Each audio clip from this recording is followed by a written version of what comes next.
오늘 우리에게 주시는 하나님의 말씀은 요한복음 15장입니다. 요한복음 15장 1절부터 17절까지 보겠습니다. 신약성경 173페이지입니다.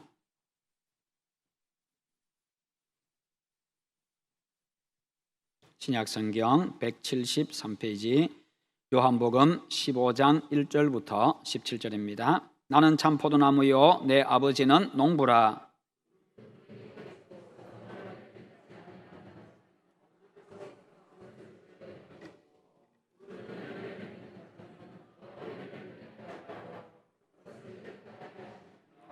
너희는 내가 일러준 말로 이미 깨끗하여졌으니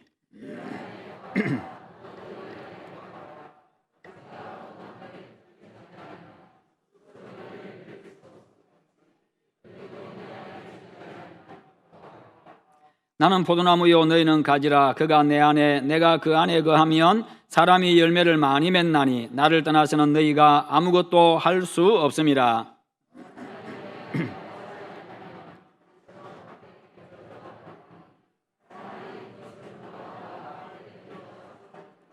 너희가 내 안에 거하고 내 말이 너희 안에 거하면 무엇이든지 원하는 대로 구하라. 그리하면 이루리라.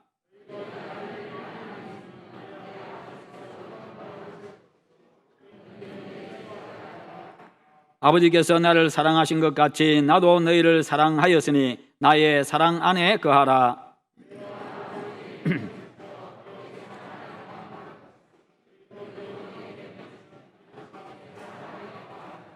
내가 이것을 너희에게 이름은 내 기쁨이 너희 안에 있어 너희 기쁨을 충만하게 하려 함이라.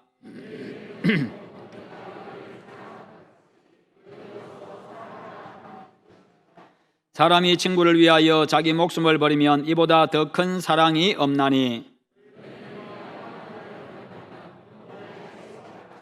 이제부터는 너희를 종이라 하지 아니하리니 종은 주인이 하는 것을 알지 못함이라. 너희를 친구라 하였노니 내가 내 아버지께 들은 것을 다 너희에게 알게 하였음이라.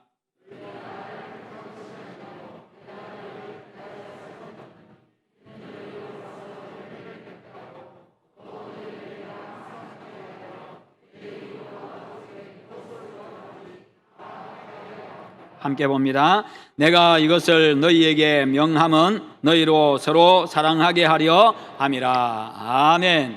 오늘 말씀의 제목 같이 한번 읽어보겠습니다. 꽃이 아니라 열매입니다. 아멘.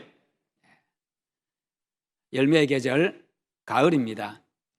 풍성한 열매들처럼 여러분의 인생도 하나님의 은혜로 풍성한 인생이 다 되시기를 축원합니다. 꽃은 참 아름답습니다. 참 좋지요. 사람의 마음을 즐겁고 기쁘게 합니다.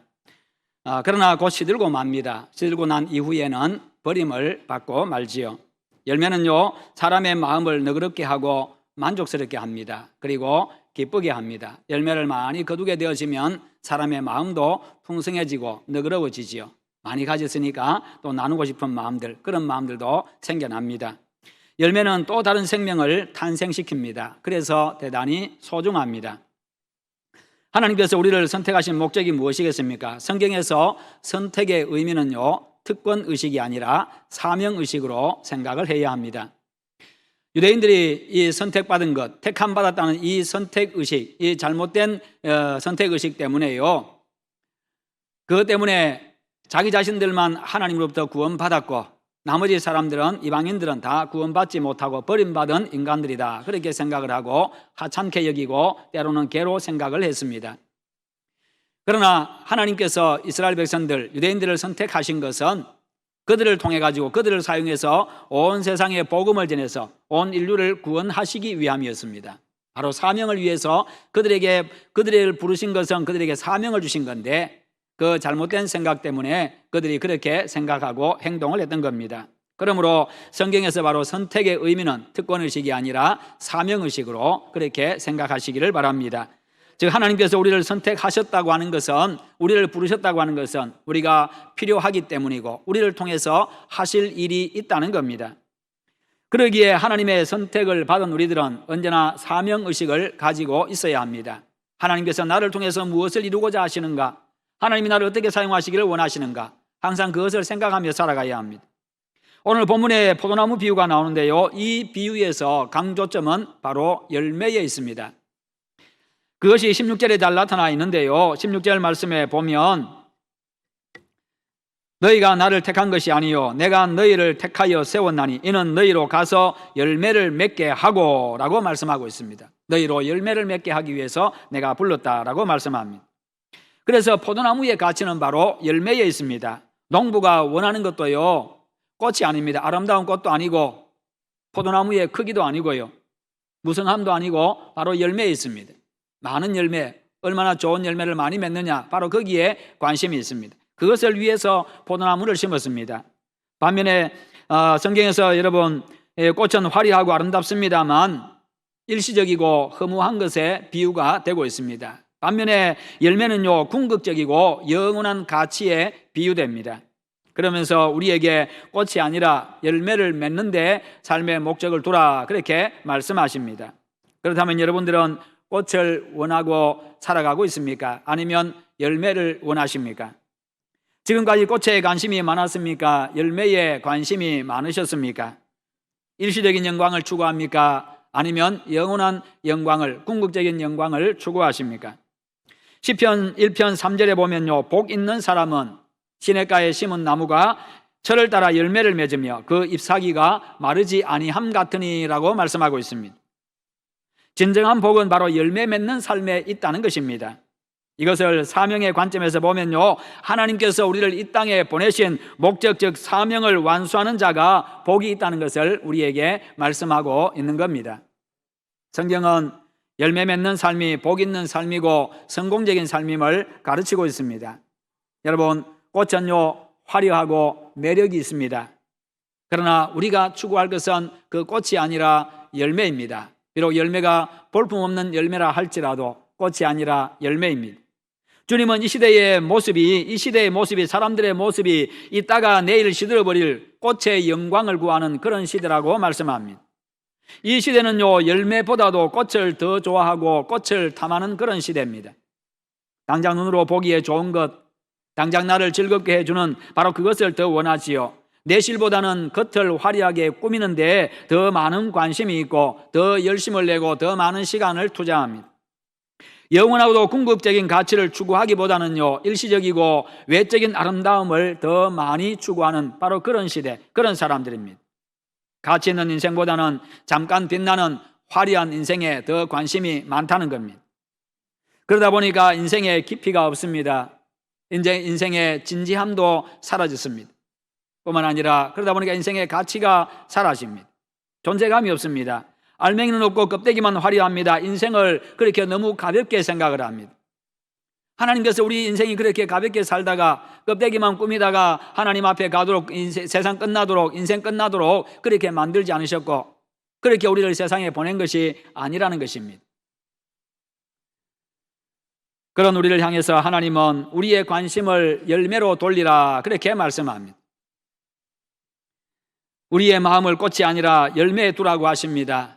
인생의 가치를 꽃이 아니라 열매에 두라고, 인생의 목적을 꽃이 아니라 열매에 두라고 하십니다.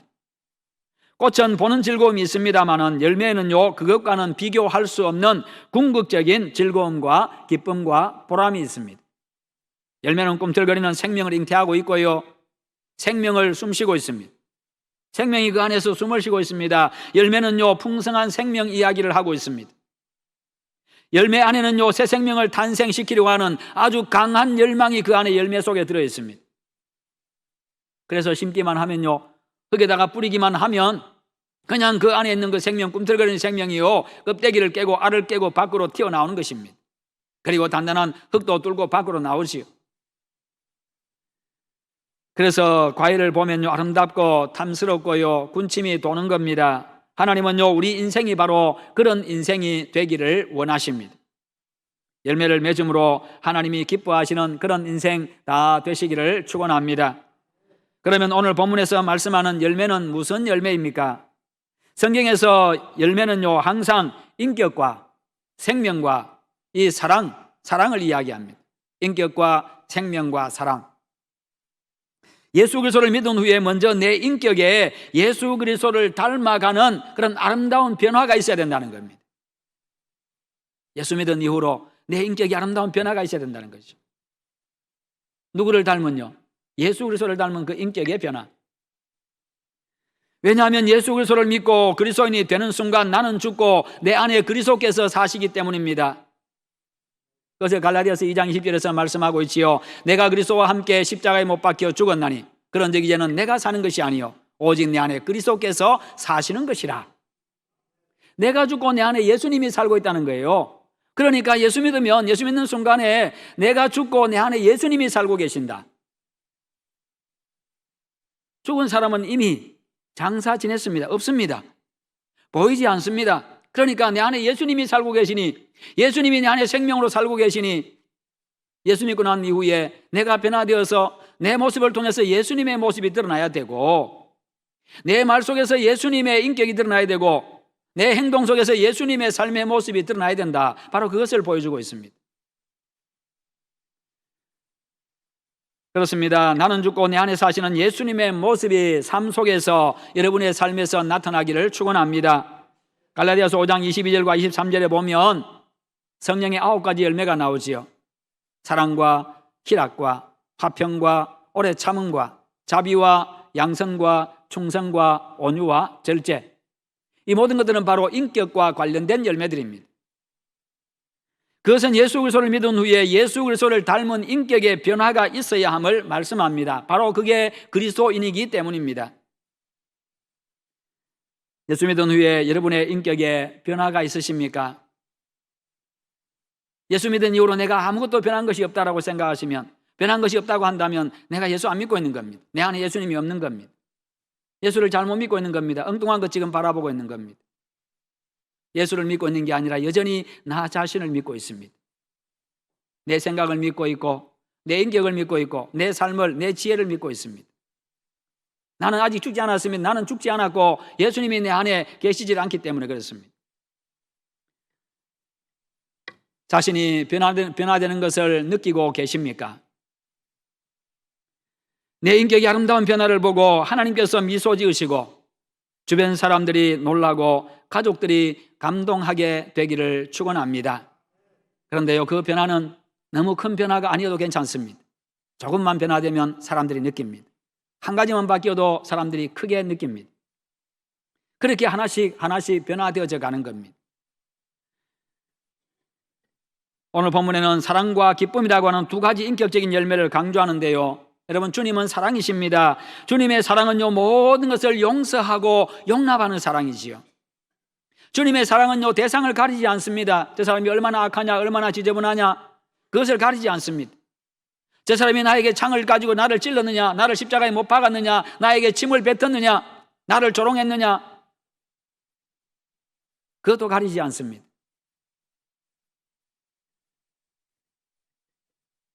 그래서 우리에게도 사랑의 열매를 원하십니다. 신앙의 연륜이 깊어지면서 내 속에 사랑의 공간은 얼마나 넓어졌는지 한번 보시기를 바랍니다.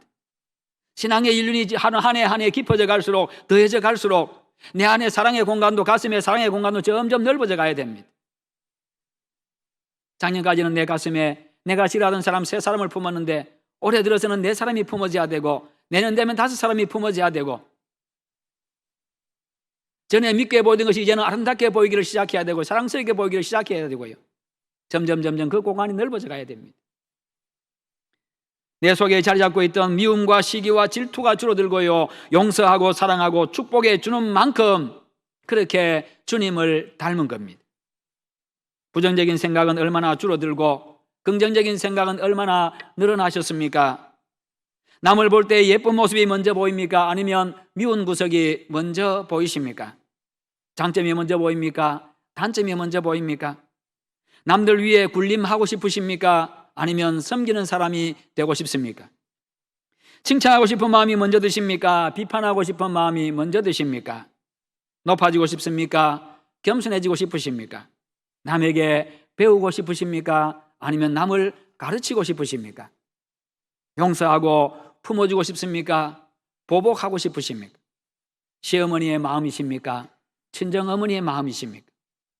예수님을 닮은 아름답고 성숙한 그런 인격의 사람으로 날마다 변화되어져 가기를 축원합니다.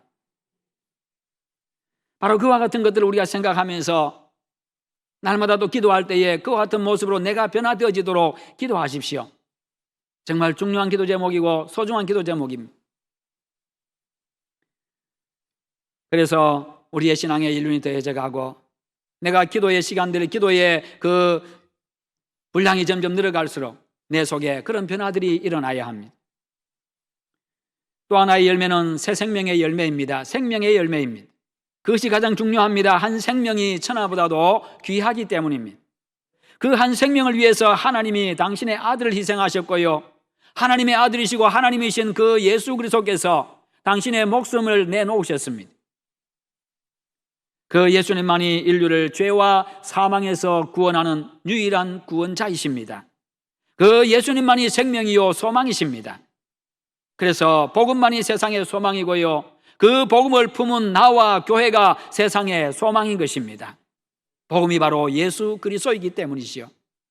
그러므로 예수님만이 유일한 구원자임을 확실히 믿는 그 믿음 굳게 지키시기를 축원합니다. 여러분 속에 있는 그 예수 그리스도를 사람들에게 전하시기를 축원합니다. 5절에서 주님은 나는 포도나무요 너희는 가지다 그렇게 말씀합니다. 포도나무는요 열매를 맺기 위해서만 존재합니다. 꽃은요 화려하지 않습니다. 포도꽃은 화려하지 않습니다. 나무는요 제목으로도 쓸 수가 없고요 화목으로도 쓸 수가 없습니다. 땔감으로도 존재 가치가 없습니다. 불에 집어넣어 보세요. 금방 타서 금방 재가 되어버립니다. 포도나무는 오직 열매를 맺을 때만 존재 가치가 있고 그 열매를 위해서 포도나무를 심습니다. 하나님은 우리를 열매 맺게 하기 위해서 이 땅에 보내셨다 그렇게 말씀합니다. 그래서 하나님은 우리에게 열매를 요구하십니다. 궁극적인 열매는 바로 복음으로 영혼을 살리는 생명의 열매입니다. 그것을 효과적으로 잘 하기 위해서 우리의 인격도 변화되어야 되고요 사랑도 해야 되는 겁니다. 우리가 인격이 변화되어지면 사람들에게 아름다운 모습으로 비춰지게 되고 예수 믿으니까 저렇게 변하는구나, 예수 믿으니까 저렇게 사랑을 하게 되는구나, 그렇게 되는 것이요. 그래서 우리가 복음 전할 때에 그것이 더 효과적으로 사람들에게 다가가게 되는 것이요. 예수 믿은 후로 지금까지 내가 주님 앞으로 사람들을 얼마나 인도하셨습니까? 금년에 내가 전도하기로 마음먹은 사람은 누구입니까? 지금 하나님 앞에 선다면 여러분들은 얼마나 좋은 열매, 얼마나 많은 열매를 하나님 앞에 올려드릴 수 있을 것 같으십니까?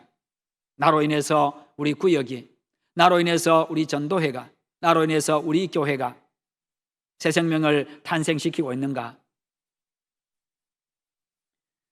하나님께서 나를 세상에 보내시고 부르신 그 목적을 잘 이루어가는 여러분 되시기를 축원합니다. 그리고 또 한 가지 열매는요 사랑의 열매입니다. 9절과 12절과 17절에서 말씀하고 있습니다. 이 사랑은요 예수님의 사랑에 근거한 사랑입니다. 12절에 보면 내 계명은 곧 내가 너희를 사랑한 것 같이 너희도 서로 사랑하라 하는 이것이니라. 내가 너희에게 준 계명은 바로 사랑이다. 내가 너희를 사랑한 것과 같이 너희도 서로 사랑하라. 그러니까요 우리의 사랑은 나에게 원인이 있는 것이 아니라 결과입니다. 우리의 사랑은 원인이 아니라 결과라는 것입니다. 예수님께서 나를 사랑하신 것과 같이 사랑하셨기 때문에 나도 사랑하는 것이고, 그리고 예수님이 사랑하신 것 같이 예수님의 그 사랑은 목숨을 내놓은 사랑, 희생의 사랑입니다. 마찬가지로 그와 같은 사랑을 우리에게 요구하십니다. 여러분 사랑은 희생입니다. 희생 없이 사랑은 불가능합니다. 시간을 희생하든지 물질 희생하든지 내 마음 내 자존심을 희생하든지 내 생명을 희생하든지 내가 아무것도 희생하지 아니하고 사랑 그 자체는 불가능합니다. 그건 사랑이 아니죠. 그래서 하나님께서 우리에게 너희를 사랑한다 그렇게 계속해서 창세기부터 요한계시록까지 이야기하고 있습니다. 우리를 향한 하나님의 사랑의 편지가, 사랑 편지가 바로 성경입니다. 그 사랑을 증명해 보이신 것이, 하나님의 그 사랑하신다는 말씀이 진짜임을 증명해 보이신 것이 바로 예수 그리스도의 십자가 사건입니다. 여러분, 우리가 주님으로부터 받은 사랑은요, 생명을 바친 사랑입니다. 우리를 살리려고 주님이 당신의 목숨을 내놓으셨습니다. 이보다 더 큰 사랑은 없습니다. 그래서 13절에서 말씀합니다. 사람이 친구를 위하여 자기 목숨을 버리면 이보다 더 큰 사랑이 없다. 예수님의 사랑만큼 더 큰 사랑은 없다는 겁니다. 이와 같이 큰 사랑을 받은 사람으로서 서로 사랑함으로 사랑의 열매를 날마다 맺으며 살아가시기를 축원합니다. 그렇게 할 때에 생명의 열매도요 많이 맺을 수가 있습니다. 그러면 인격과 생명과 사랑의 열매를 많이 맺으면 어떤 결과를 가져옵니까? 8절에 보면 첫째로요, 하나님 아버지께서 영광을 받으십니다. 너희가 열매를 많이 맺으면 내 아버지께서 영광을 받으실 것이요. 풍성한 열매, 좋은 열매, 그것은요, 그 나무가 좋다는 것을 의미합니다. 더 나아가서 그 나무를 가꾸는 분의 위대함을 드러냅니다. 아름답고 풍성한 포도원을 보면요, 주인이 어떤 사람인가를 알 수가 있지요. 아름답고 포도가 풍성하게 주렁주렁 열려있는 그런 포도원을 보면 주인이 정말 부지런한 사람이구나. 주인이 또 이게 농사 짓는 기술이 상당히 뛰어난 사람이구나. 주인이 이렇게 자기가 가꾸는 이 식물들을 굉장히 사랑하는구나, 아끼는구나, 그것을 알 수가 있습니다. 그렇습니다. 그렇게 주인이 어떤 사람인가 알 수 있듯이 예수 믿고 내 인격이 변하고 아름다운 열매를 맺으면요, 내 주변 사람들이 하나님의 위대하심을 보게 되는 겁니다. 저 나무는 좋은 나무구나. 주님은 포도나무고 아버지는 포도나무, 주님은 포도나무고 우리는 거기에 가지다. 그러므로 가진 우리가 좋은 열매 맺으면 그 나무가 좋은 나무이구나 알게 된다는 겁니다. 그렇습니다. 우리의 모습을 보고요, 그때 그 인간이 저렇게까지 변할 수가 있는가? 사람들이 그렇게 느끼는 거지요. 그때 그 인간이라고 이야기했는데 이제는 참 저런 사람이 될 수가 있나? 그 다음에 사람으로 바뀝니다. 똑같은 말입니다만 그러나 우리 쓸 때는 조금 다르지요. 인간아 하는 거하고. 우리가 좀 이 언어의 느낌이 좀 다르잖아요. 그 인간이라고 이야기했다가 저런 사람이 되었나? 그렇게 말합니다. 저 인간 변한 거 보니까 하나님이 진짜로 계시는가 보다. 하나님은 정말 위대하신 분이구나. 사람이 얼마나 안 바뀌는 거 알잖아요. 우리 자신이 알잖아요. 내가 얼마나 안 바뀌는가 내가 알잖아요. 그런데 그렇게 바뀌는 거 보니까 정말 하나님은 위대하신 분이구나. 그렇습니다. 진정으로 하나님을 만나면요, 아무리 약한 인간도 변하지 않을 수가 없습니다. 하나님 만나면요, 아무리 약한 인간도 변하지 않을 인간은 없습니다. 하나님이 고치지 못할 사람은 없습니다. 내 변화를 보고 남편이나 아내가, 그리고 부모가, 자녀가, 형제가, 시부모가, 그리고 장인, 장모가 하나님의 위대하심을 보게 되어지는 것입니다. 내 변화를 보고 직장 동료가, 친구가, 이웃이 하나님을 인정하게 되어집니다. 우리의 변화된 삶은 그렇게 하나님께 영광을 돌리게 됩니다. 내가 사람들에게 보여주는 하나님은 어떤 하나님입니까? 영광과 권능과 의와 거룩과 사랑과 평강과 그리고 구원의 하나님이십니까? 아니면 비천하고 보잘것없고 시시한 하나님입니까? 나를 통해서 하나님의 모습이 그렇게 비춰진다는 겁니다. 세상으로 하여금 나 때문에 하나님에 대해서 오해하지 않도록 하시기를 바랍니다. 가지된 우리가 좋은 열매를 맺음으로 세상이 하나님의 위대하심을 찬양하고 그 위대하심을 인정하고 높이게 되기를 축원합니다. 두 번째는요, 예수 그리스도의 제자가 되어집니다. 8절 말씀 끝에 나오고 있지요. 너희는 내 제자가 되리라. 예수님께서 이 땅에 오신 목적이 생명 구원하기 위함입니다. 그래서 예수님은요, 12명의 제자를 부르셨고 그들의 가슴에다가 계속해서 복음을 심어주셨습니다. 바로 생명으로, 복음으로 생명을 구원하는 그 사명을 계속해서 3년 동안이나 그들에게 심어주셨습니다. 예수님께서 3년 동안 제자들의 가슴에 심어주신 것은 바로 복음으로 모든 민족을 제자 삼는 바로 그 비전이었습니다. 그 비전, 그 사명이 오늘 예수 믿는 우리 그리스도인들에게 주어졌습니다. 그것이 상속되어졌습니다. 전성되었습니다. 그러므로 내가 새 생명의 열매를 맺을 때에 진정한 주님의 제자가 되는 것입니다. 제자는 바로 스승의 삶을 재현하는 자가 진정한 제자입니다. 예수님은 바로 구원을 위해서 오셨고 우리는 그분의 제자로서 바로 생명 살리는 그런 삶을 살아가야 합니다. 그런데 예수님을 닮은 인격, 변화된 내 모습이 전도의 효과를 극대화시킵니다. 내가 전하는 그 복음 전파에 힘을 더해주고 권위를 더해줍니다. 저 사람이 하는 말은 틀림없다. 저 사람이 말하니까 나도 한번 생각해 봐야 되겠다. 나도 한번 가봐야 되겠다. 저 사람이 말하니까 믿을만해. 그렇게 되는 것이요. 그래서 이 복음 전파에도 효과적으로 더 잘할 수 있게 만들어줍니다. 성도 여러분, 내가 예수님의 제자임을 나타내는 것은 구원의 복음으로 생명을 살리는 겁니다. 그러므로 예수 그리스도를 닮은 변화된 인격을 가지고 나를 변화시키시고 구원하신 예수 그리스도의 복음을 전해서 풍성한 생명의 열매를 맺으시기를 축원합니다. 세 번째는요, 기쁨이 충만해진다고 11절에서 말씀을 하고 있습니다. 내가 이것을 너희에게 이르면 내 기쁨이 너희 안에 있어 너희 기쁨을 충만하게 하려 함이라. 그리스도인들은요, 자기 삶이 변화되고 천하보다 귀한 영혼을 살리고 서로 사랑하는 데서 큰 기쁨을 누립니다. 설명할 수 없는 놀라운 기쁨이 바로 열매 맺는 그 삶에, 열매 맺는 그 사람의 마음을 지배하는 겁니다. 그렇지요, 여러분. 교회 다니면서 신앙생활 하면서 가장 기뻤을 때가 언제입니까? 바로 내가 전도해서 그 사람이 교회에 왔을 때, 내가 한 사람에게 전도했는데 교회 가자고 했는데 예수 믿자고 했는데 그 사람이 교회 따라왔을 때, 그것만큼 기쁜 줄 전도해 본 사람은 다 알 겁니다. 그것만큼 기쁜 때가 없어요. 왜요? 한 생명이 천하보다 귀하다고 말씀하셨는데 그 생명의 소중함을 알기 때문입니다. 예수 믿는 것이 얼마나 중요한지를 알기 때문이지요. 예수 안에만 생명이 있다는 것을 알기 때문입니다. 그래서요, 그 사람이 내 갈 테니까 간다고 이야기만 하면요, 그 전날부터 설레서 잠이 안 와요. 그 사람 진짜 올까 안 올까? 별 생각 다 듭니다. 그 사람 올까 안 올까? 그 사람 내일 다른 일 없어야 될 건데, 아프지 않아야 될 건데, 다른 약속 생기지 않아야 될 건데, 급한 일 생기지 않아야 될 건데,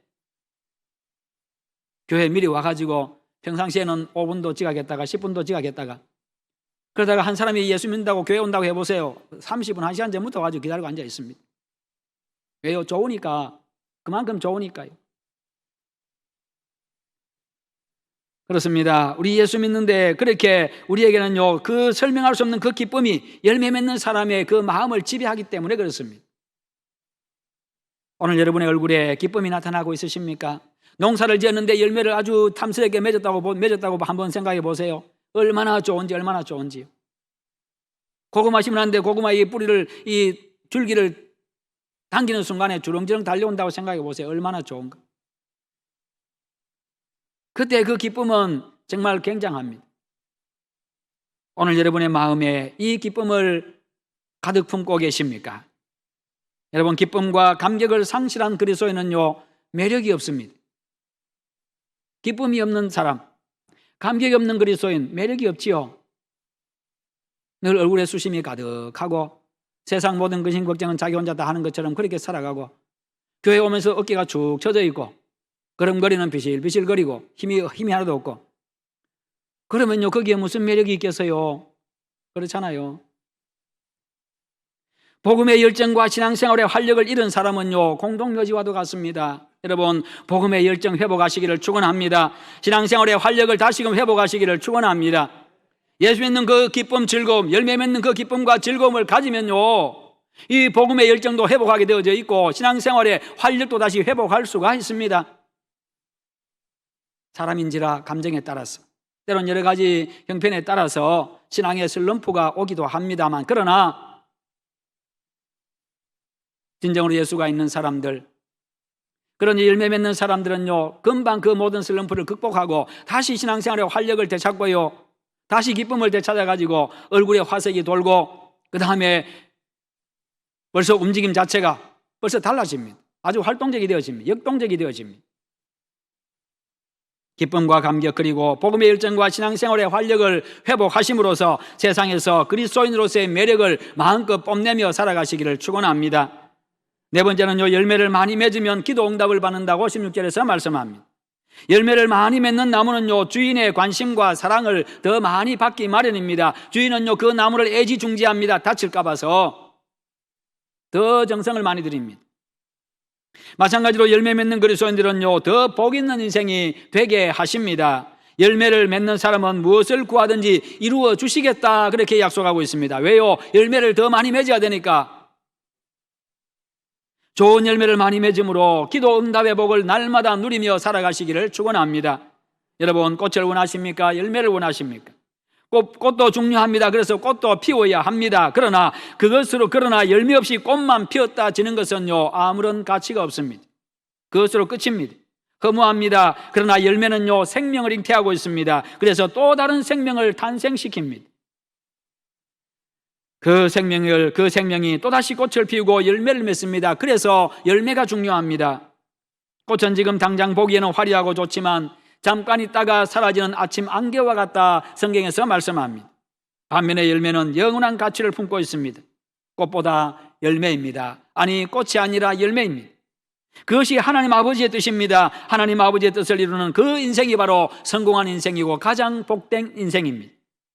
예수 그리스도를 닮은 아름답고 고귀한 인격으로 날마다 변화되어져 가고 복음으로 영혼을 살리는 생명의 열매를 맺어가고 그리스도의 사랑으로 사랑하는 사랑의 열매를 맺어가는 여러분 되시기를 축원합니다. 그래서 하나님을 영화롭게 하고 진정한 주님의 제자로서 복된 삶을 살아가시기를 주님의 이름으로 축원합니다. 우리 함께 기도하십시다. 기도하실 때 하나님, 내가 꽃을 추구하는 자가 아니라 열매를 추구하는 자 되게 하시옵소서. 그렇게 기도하시고 날마다 주님을 닮은 그 인격으로 변화되어져 가게 하시옵소서. 뿐만 아니라 생명의 열매를 맺게 하여 주시옵소서. 사랑의 열매를 맺게 하여 주시옵소서. 우리도 함께 기도합니다. 하나님 아버지, 감사합니다. 우리 하나님 아버지, 우리가 하나님 아버지 잠깐 있다가 없어질 그 꽃을 추구하는 인생이 아니라 열매를 추구하는 인생, 영원한 가치를 추구하는 인생이 되게 하여 주시옵소서. 예수를 믿는 아버지도 이제 신앙의 일륜이 되어져 갈수록 주님의 인격을 점점 닮아가게 하여 주시옵시고 하나하나 변화되어져 갈 수 있도록 도와주시기를 원합니다. 하나님 아버지뿐만 아니라 나를 구원하신 예수 그리스도 그 생명의 복음을 전하며 살아감으로 생명의 열매를 맺게 하여 주시옵시고 내가 주님의 사랑받았으니 그 사랑 가지고 사랑하며 사랑을 베풀며 살아가는 자 되게 하사 사랑의 열매 많이 맺게 하여 주시옵소서. 그리함으로써 진정한 주님의 제자의 삶을 살아가며 하나님 아버지 앞에 영광을 돌리게 하시옵소서. 가장 성공적인 인생, 복된 인생 되게 하여 주시옵소서. 주님 감사합니다. 감사합니다. 예수님의 이름으로 기도하옵나이다. 아멘.